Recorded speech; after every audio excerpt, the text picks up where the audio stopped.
दोस्तों, आज हम आपको ब्रह्म राक्षस के बारे में बताएंगे। ब्रह्म राक्षस क्या होते हैं, वे कैसे दिखते हैं और कोई इंसान ब्रह्म राक्षस कैसे बन जाता है। ब्रह्म राक्षस क्या है? शास्त्रों के अनुसार ऐसा माना जाता है कि जो लोग ब्राह्मण कुल में पैदा होते हैं वह मरने के बाद ब्रह्म राक्षस बनते हैं। यानी कि ब्राह्मण कुल में जन्म लेने के बाद उन्होंने अपने जीवन में पाप कार्य किए हैं, तो ऐसे लोगों को भी अपने कर्मों की सजा मिलती है और सजा के रूप में उनको ब्रह्म राक्षस बनाया जाता है। ब्रह्म राक्षस शब्द की उत्पत्ति दो शब्दों को मिलाकर हुई है।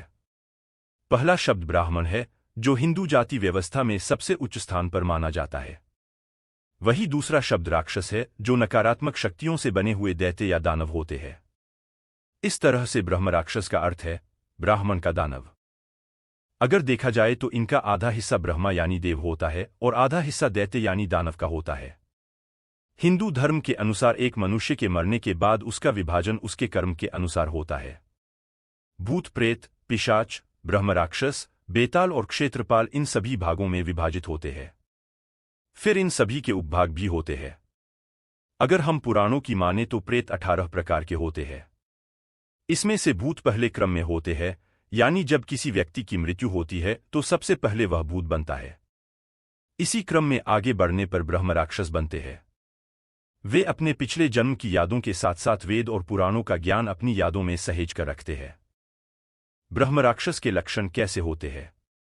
अगर ब्रह्म राक्षस किसी के शरीर में प्रवेश कर लेता है तो वह व्यक्ति एकदम से शांत हो जाता है, वह किसी से बात नहीं करता है और अकेला अकेला रहना पसंद करता है। ब्रह्म राक्षस शरीर में प्रवेश होने के बाद कोई भी व्यक्ति सामान्य व्यक्ति की तुलना में अधिक बलशाली हो जाता है। वह किसी को भी चोट पहुंचाने में सक्षम हो जाता है। ऐसे व्यक्ति को काबू में करना काफी अधिक कठिन हो जाता है। जिस व्यक्ति में ब्रह्म राक्षस प्रवेश होता है वह अपना जीवन खामोश रखकर जीवन यापन करना पसंद करता है। ऐसे व्यक्ति बहुत अधिक खाना खाते हैं, लेना पसंद करते हैं। इस तरह के लोग मानसिक रूप से तनाव में रहने लगते हैं। जिन लोगों के शरीर में ब्रह्म राक्षस प्रवेश हो जाता है, ऐसे लोग बिना किसी हलचल के एक ही अवस्था में एक ही जगह पर बैठे रहते हैं। अगर ऐसे लोगों को अधिक परेशान किया जाए तो यह हम पर हमला कर लेते हैं। आइए हम आपको ब्रह्म राक्षस से जुड़ी कुछ सत्य कथाएं सुनाते हैं। ब्रह्म राक्षसों का जिक्र भगवद गीता महात्म्य के चैप्टर 6182 में भी आता है।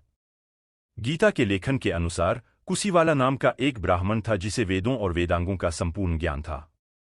साथ ही वह ब्राह्मण सभी मंत्र अच्छे से जानता था और सभी वेद पुराणों का ज्ञान रखता था। वह ब्राह्मण आचरण से अच्छा था, परंतु उसकी पत्नी का आचरण दुष्ट प्रवृत्ति का था। उसकी पत्नी जैसा करने को बोलती वो वैसा ही करता था।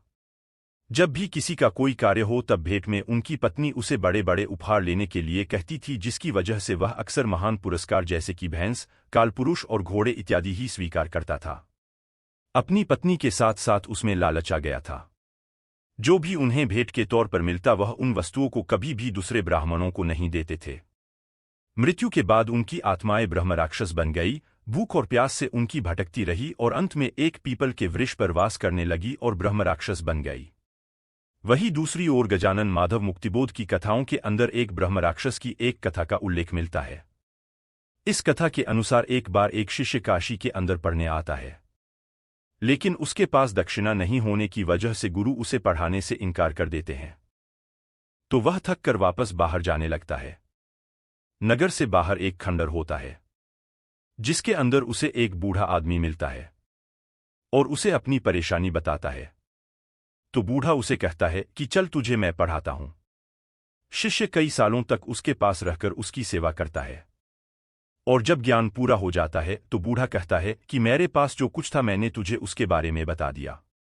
अब जा और इस ज्ञान से संसार का कल्याण कर। अंतिम दिन जब गुरु और शिष्य विशेष भोजन को कर रहे होते हैं तो अचानक से गुरु की थाली के अंदर भोजन घट जाता है। तो शिष्य बोलता है कि गुरुजी मैं भोजन और ला देता हूं। तब गुरु कहता है कि नहीं मैं यहीं से ले लेता हूं और गुरु अपना हाथ बढ़ाता है और रसोई से भोजन ले लेता है। यह देख शिष्य डर जाता है कि वह इतने समय तक एक प्रेत के साथ रहा। लेकिन तब वह बूढ़ा बोलता है कि डरने की जरूरत नहीं है, मैं एक ब्रह्म राक्षस हूं।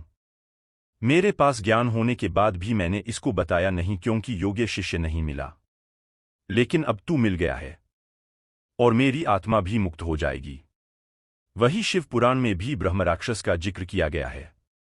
जहां कुछ बुरी प्रवृत्ति के ब्राह्मणों को ऐसा श्राप दिया गया है कि जो ब्राह्मण जन्म में लालच से भरे होंगे वे हमेशा गरीब रहेंगे और मौद्रिक उपहार प्राप्त करने के लिए हमेशा उत्सुक रहेंगे।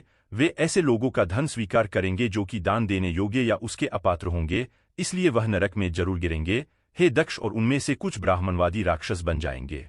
अगर आपको वीडियो अच्छी लगी हो तो वीडियो को लाइक करें और अपने दोस्तों के साथ शेयर करें। ऐसी और भी ऐतिहासिक कहानियों के लिए चैनल को सब्सक्राइब करना ना भूलें।